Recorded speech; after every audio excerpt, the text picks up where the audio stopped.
Antes de la Segunda Guerra Mundial, las tres posiciones importantes en el Caribe para los Estados Unidos eran Panamá, en la zona del Canal, Guantánamo en Cuba y Puerto Rico, sobre todo la isla de Culebra, que es una base naval, y la bahía de San Juan. Franklin Delano Roosevelt prevé ya en ese momento de que se acerca una guerra en Europa y da órdenes que empiece a prepararse el rearme de los Estados Unidos.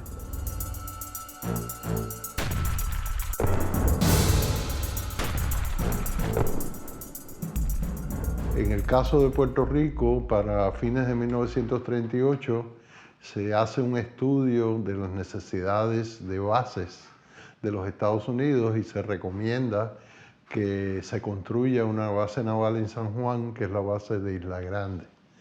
Así que eso comienza a fines de 1938, pero ya cuando comienza la guerra en Europa, que es el 1 de septiembre de 1939, inmediatamente esos planes que se habían iniciado se aceleran, sobre todo la construcción de otras bases militares como la base de Aguadilla, la expansión del fuerte Buchanan y eventualmente la construcción de la gran base naval de Roosevelt Roads. Si uno mira un mapa de Europa, lo que queda frente a las costas de Alemania es el Mar del Norte. Y en el Mar del Norte está Inglaterra. Inglaterra es la principal potencia naval mundial, ¿verdad? Hasta que después de la Segunda Guerra Mundial Estados Unidos se convirtió en la primera potencia naval. Eso quiere decir que Alemania no tenía manera de proyectar la fuerza naval hacia el Atlántico, porque tenía enfrente a Inglaterra. Uno de los problemas que tenía Alemania que estaba embotellado en el Mar del Norte. Por lo tanto, para Alemania, en la Primera Guerra Mundial y en la Segunda Guerra Mundial, si quería hacer la guerra en el Atlántico, tenía que ser necesariamente una guerra submarina. Por eso es que Alemania se desarrolla navalmente como una potencia submarina, porque para escapar el control de Gran Bretaña tenía que ir por debajo del mar. Y ya en la Primera Guerra Mundial hay una presencia en el Caribe de submarinos alemanes y en todo el Atlántico. Pero entre la Primera y la Segunda Guerra Mundial se va a desarrollar más la capacidad para tener submarinos que se puedan sumergir y mantener por largos periodos. Así que antes de que los Estados Unidos entraran en la Segunda Guerra Mundial, ya había una guerra submarina en el Caribe contra Gran Bretaña. Puerto Rico jugó un papel vital en Estados Unidos durante la Segunda Guerra Mundial. Un papel que no se conocía mucho en la historia de Puerto Rico, pero que en las últimas investigaciones pues, se ha venido a relucir. Aquí se crearon las bases más grandes del Caribe y había una necesidad de tener esas bases, entre otras cosas porque en Martinica pues teníamos la Fuerza Aérea y la Fuerza Naval francesa. En ese momento pues Francia había capitalizado, básicamente estaban a cargo los alemanes, ¿verdad? No solamente de Francia, sino de todo el equipo y todo el andamiaje francés. Así que pues había una preocupación en Puerto Rico de que los aviones franceses en Martinica se utilizaran para bombardear a Puerto Rico, similar a lo que pasó en Hawái. Entonces se empezó a crear un pánico en Puerto Rico, se empezó a crear áreas donde se podía haber una protección contra los aviones. Y ciertamente pues, hubo un cambio social, económico, político, militar en Puerto Rico. Gran Bretaña era un imperio que se manejaba desde una isla. Todas las comunicaciones de Inglaterra eran marítimas. Así que si uno interrumpía esas rutas marítimas de Gran Bretaña, pues lo que era como una ciudad asediada. Y entonces eso fue lo que trató de hacer Alemania, cortar todos los suministros, el comercio, todas las rutas para suplir a Gran Bretaña con armas de Estados Unidos. Así que la cuestión de la marina mercante se convierte en un asunto vital. Entonces, para Gran Bretaña, para contrarrestar la guerra, además de la lucha antisubmarina, la manera de hacerlo es construir barcos. A medida que se iban hundiendo los barcos, se iban construyendo más barcos. Pero llegó un punto en la guerra que Churchill pensó que podía llevar a la derrota de Gran Bretaña, porque hubo un momento en la guerra del Atlántico que Alemania estaba hundiendo más barcos que los que estaba construyendo Inglaterra. El segundo área donde más hundimientos hubo en todo el planeta fue el Caribe. Cuando miramos la guerra del submarino, hay dos nombres que típicamente utilizan los historiadores, tanto los americanos, alemanes y los otros, ¿no? Y entonces lo llaman los happy times, los tiempos alegres. Claro, eran alegres para ellos, pero no para más nadie. Y entonces eran tiempos alegres en el primero, porque cogieron a los aliados desprevenidos. Cuando entró Alemania a la guerra, pues ellos tenían una tecnología que no tenían los aliados. Y entonces podían los submarinos pues hundir casi a plenitud lo que había en el océano, sin tener muchas distracciones de destructores o de aviones que podían o eran amenazas para los submarinos.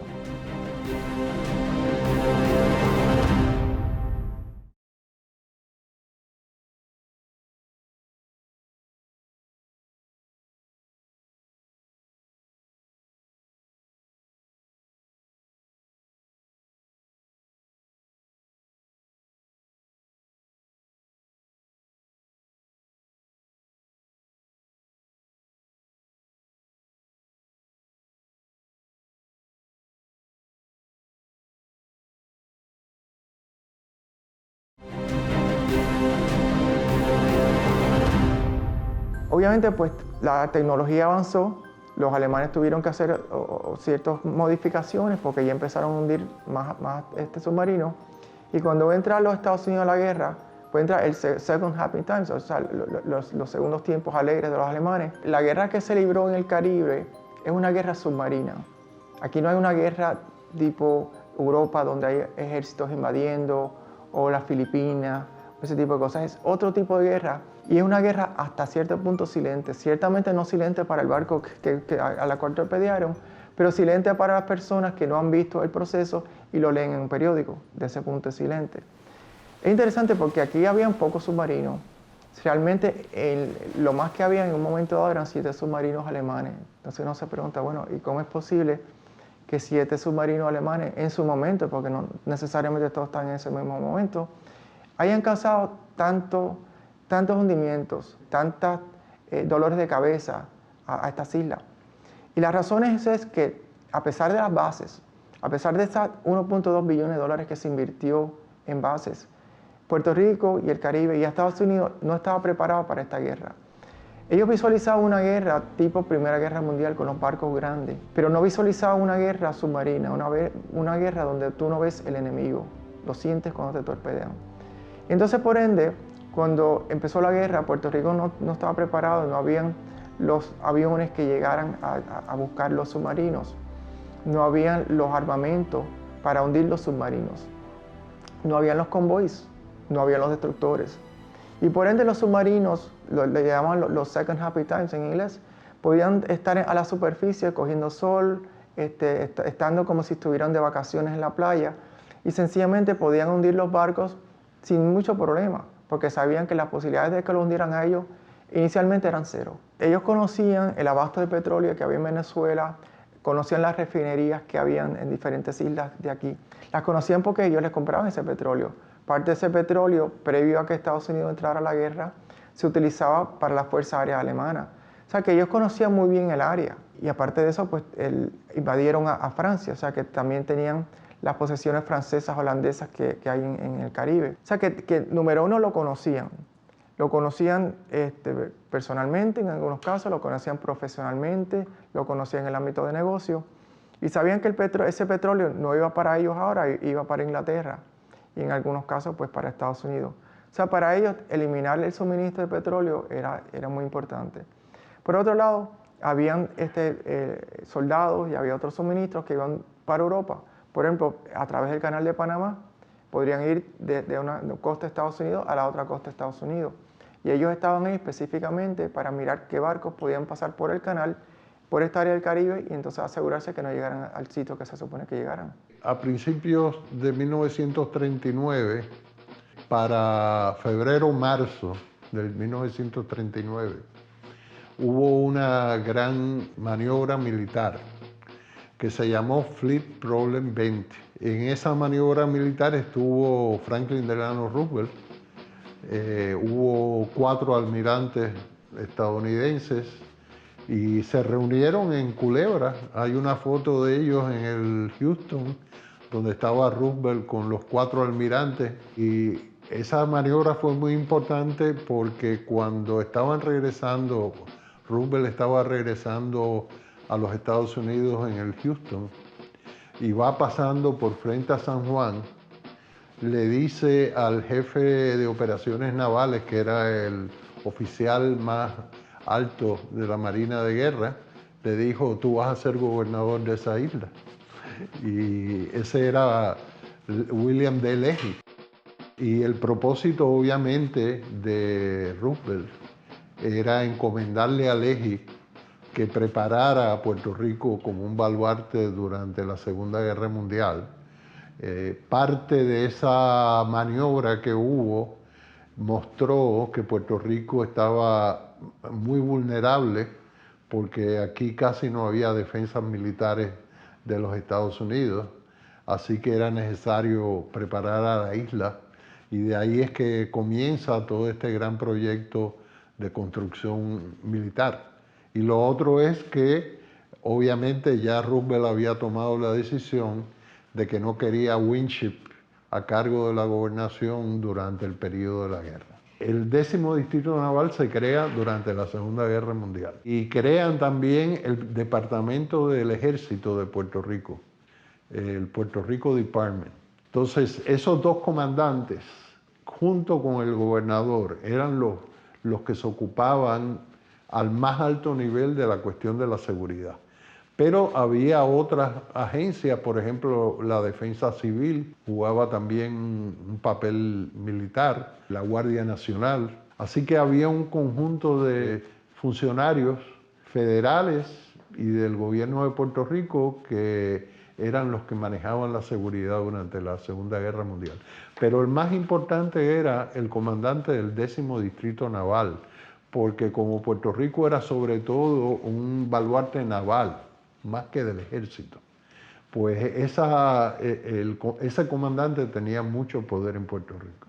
Yo creo que la guerra Puerto Rico la experimentó de muchas maneras distintas. Hubo un reclutamiento masivo de puertorriqueños, estamos hablando casi 50.000 puertorriqueños que fueron reclutados durante la guerra. La Guardia Nacional de Puerto Rico, por ejemplo, se integró al ejército regular y se introdujo el servicio militar obligatorio. Además, muchos miles de puertorriqueños trabajaron en la construcción de bases. Muchas personas fueron afectadas por las expropiaciones militares. En las escuelas el currículo se militarizó. La defensa civil llevaba a cabo muchas actividades. Es decir, hasta las organizaciones cívicas, como los Boy Scouts, se pusieron al servicio de la guerra. Los puertorriqueños no participaron en el combate en la Primera Guerra Mundial porque al 65 de Infantería lo enviaron a Panamá. Pero en la Segunda Guerra Mundial ya hay lo mismo, una lotería, como hubo en Vietnam. Se van sacando las personas que van a llamar al servicio, y entonces había unas juntas locales que se ocupaban de que esa persona fuera a los campamentos, y tenían que presentarse a los campamentos porque por algo era obligatorio. Pero hubo también voluntarios, porque la guerra generó mucha simpatía con el lado aliado, Aquí había mucho apoyo, por ejemplo, a Francia, a la Francia ocupada. Había muchas familias francesas y corsas. Y esas familias francesas y corsas, y esto es un dato que tiene que ver con la fundación, porque aquí hay documentación sobre uno de los comités de solidaridad que hubo con la Francia Libre, que estaba en Mayagüez y estaba constituido por corsos. Y en San Juan había otro comité que lo dirigía una persona que se llamaba Paul Laverne, que era de familia francesa, que habían estado en el azúcar. Así que había muchas simpatías con De Gaulle. Los corsos enviaron un avión con suministros para De Gaulle. Y así hubo también simpatías con la República Española y aún durante la Segunda Guerra Mundial. Así que la guerra se peleó de muchas maneras distintas. Por issues de personalidad, los Estados Unidos y las Fuerzas Armadas no se aprovecharon de mucha de la experiencia que tenía Inglaterra. Y eso causó muchísimas muertes y muchísimos hundimientos. Por ejemplo, al entrar a Estados Unidos a la guerra no apagaban las luces, no hacían los famosos blackouts. Y entonces pues para los alemanes era bien fácil ver los barcos. Entonces un día muchos barcos en la costa, muchísimos en el Golfo y por supuesto muchísimos en esta área. Y como ya hemos dicho, o sea, si uno mira un mapa de los hundimientos, que de hecho uno los puede ver en los diferentes libros de historia o lo que fuese, o de hecho en el libro que publicamos nosotros, va a haber una barbaridad de barcos hundidos al sur de Puerto Rico, entre Puerto Rico y Venezuela, y de Puerto Rico hacia Cuba.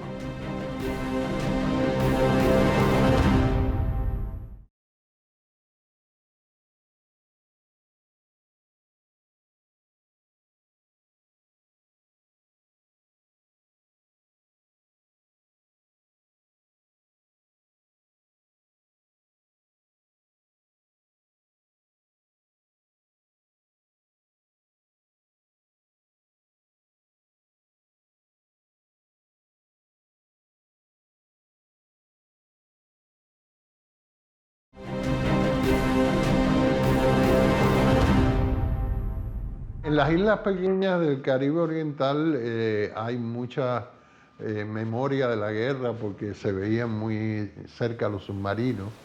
En el caso de Puerto Rico hubo avistamientos en Vieques de submarinos alemanes, hubo falsas alarmas también de ataques de submarinos, pero en toda la zona del Caribe estaban operando los submarinos alemanes y estaban interrumpiendo el tráfico comercial con Puerto Rico, sobre todo a partir de 1942 y 1943 hubo una interrupción muy fuerte del comercio entre Puerto Rico y Estados Unidos que generó desempleo en Puerto Rico porque si no llegaba materias primas, por ejemplo, materias primas para la construcción. Había toda una serie de nuevos elementos, por ejemplo, de programas para promover que la gente sembrara.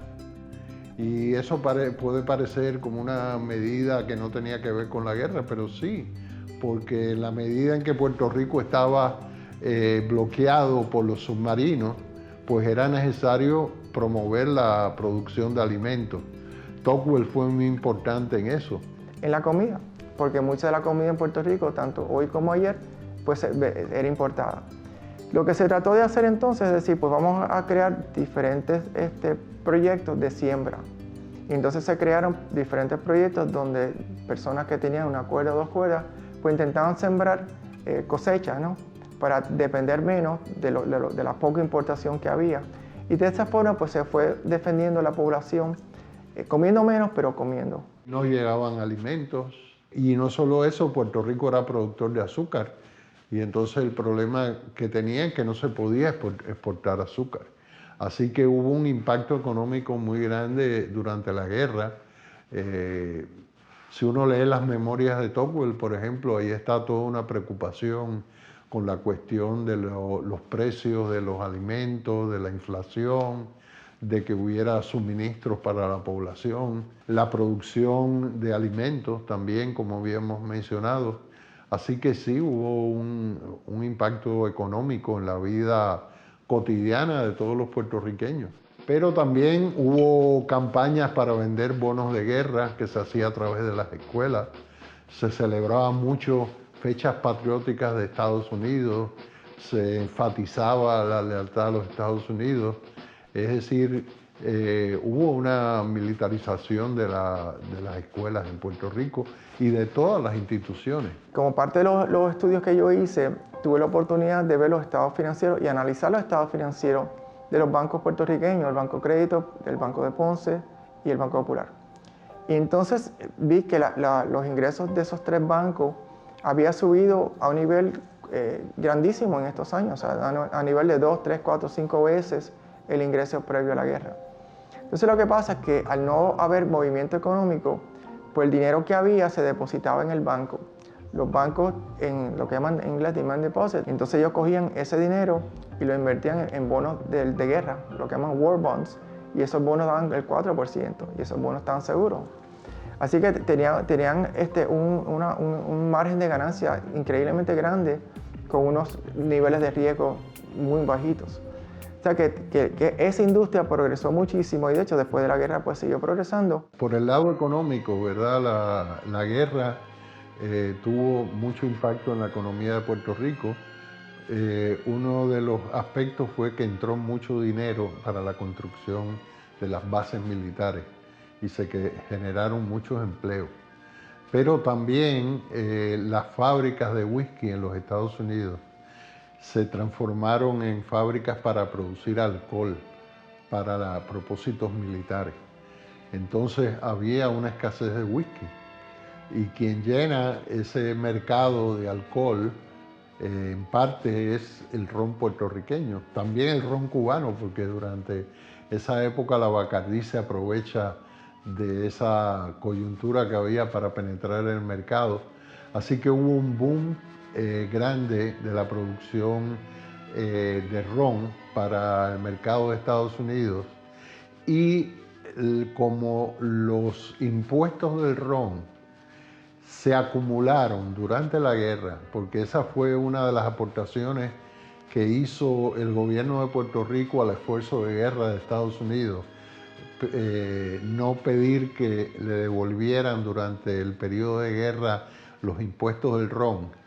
Todo ese dinero que se acumuló después que termina la Segunda Guerra Mundial estuvo disponible para el gasto público en Puerto Rico. Entraron muchos millones de dólares y en parte fue con ese dinero acumulado del ron, que era una cantidad de dinero muy considerable, que se impulsa el proyecto de fomento económico de manos a la obra. Hubo oposición también a la guerra, porque obviamente el nacionalismo se oponía a colaborar con los planes militares de los Estados Unidos, pero también hubo un cancionero puertorriqueño que tenía que ver con la guerra, ¿verdad? Y hubo en el bolero particularmente, hubo muchas expresiones sobre todo en la música popular de la guerra, y también no solo de la música puertorriqueña en el bolero, sino también en la música norteamericana de la guerra, porque hay que recordarse cuando uno dice Glenn Miller, uno está hablando de la Segunda Guerra Mundial y habían un dúo de mujeres que también eran famosísimas. Así que en el campo de la cultura también estuvo presente la guerra. Los tres chiflados se militarizaron. Todos los cómicos, los muñequitos se militarizaron, lo que se estaban mostrando aquí en los cines. Así que obviamente la Segunda Guerra fue también un fenómeno cultural. Cuando hablamos de la historia de los submarinos en esta área, la mayoría de la información que nosotros podemos accesar ahora, esto es documentación que encontramos en los archivos de Washington, o sea, información de Estados Unidos, o información periodística que podemos encontrarla en los periódicos pues, del Caribe o periódicos de otros países. Sin embargo, lo que ha ocurrido recientemente es que las administraciones alemanas o el gobierno alemán ha abierto más archivos de este tópico. Y el último archivo que está disponible para historiadores es el archivo de los submarinos que tiene que ver con el área del Caribe. Así que me parece que es una oportunidad grandísima para historiadores presentes y futuros que puedan entender y visualizar este tema de la guerra de ambos lados, porque ciertamente hasta ahora lo que tenemos es solamente un lado de la moneda.